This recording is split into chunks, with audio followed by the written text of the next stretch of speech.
السلام علیکم۔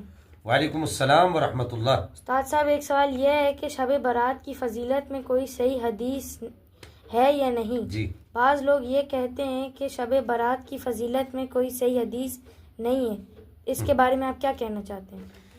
بسم اللہ الرحمن الرحیم۔ یہ بہت اچھا سوال ہے۔ یہ بات یاد رکھیں کہ جیسے ہی شب برات آتی ہے تو بعض لوگوں کو یہ پریشانی لگ جاتی ہے کہ شب برات کی فضیلت میں کوئی صحیح حدیث نہیں ہے۔ چونکہ یہ ہمارے مختصر سوال جواب کا سیشن ہوتا ہے تو میں مختصر ہی اس کا جواب دوں گا۔ حضرت معاذ بن جبل رضی اللہ تعالیٰ عنہ و ارضہ عنہ سے یہ حدیث مبارکہ روایت ہے۔ امام بہقی نے اس کو شعب الایمان کی جلد 3 رقم 3833 پر نقل کیا۔ رقم کا مطلب یعنی حدیث کا نمبر ہے 3833۔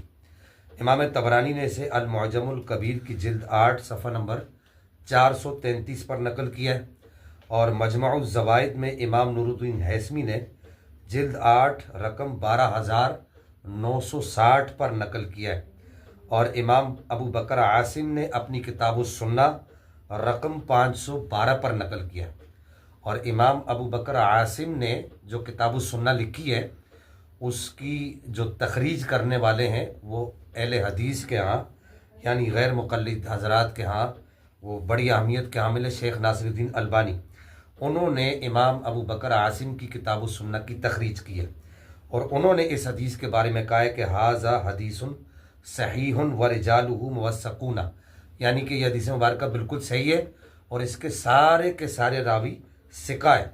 امام نور الدین ہیثمی نے کہا ہے کہ رواہ الطبرانی فی الکبیر والاوسط ورجالہما ثقات۔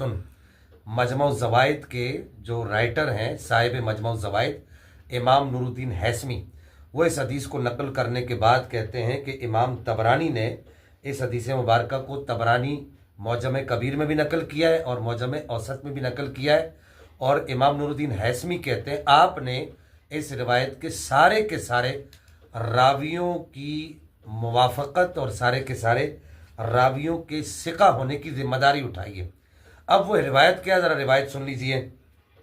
عن النبی صلی اللہ تعالی علیہ وآلہ وسلم یطلع اللہ فی لیلۃ النصف من شعبان فیغفر لجمیع خلقہ الا لمشرک او مشاحن۔ بالکل صحیح حدیث ہے کہ نبی کریم صلی اللہ تعالی علیہ وآلہ وسلم نے ارشاد فرمایا کہ اللہ جل مجدہ الکریم لیلۃ النصف من شعبان یعنی شب برات، یعنی یہ 15ویں رات جو ہوتی ہے شعبان کی، اس رات میں اللہ جل مجدہ الکریم آسمان دنیا پر نزول اجلال فرماتا ہے اور اپنی تمام مخلوق کے گناہوں کو معاف فرما دیتا ہے، سوائے مشرک اور کینہ پرور کے اللہ جل مجدہ الکریم سب کو معاف فرما دیتا ہے۔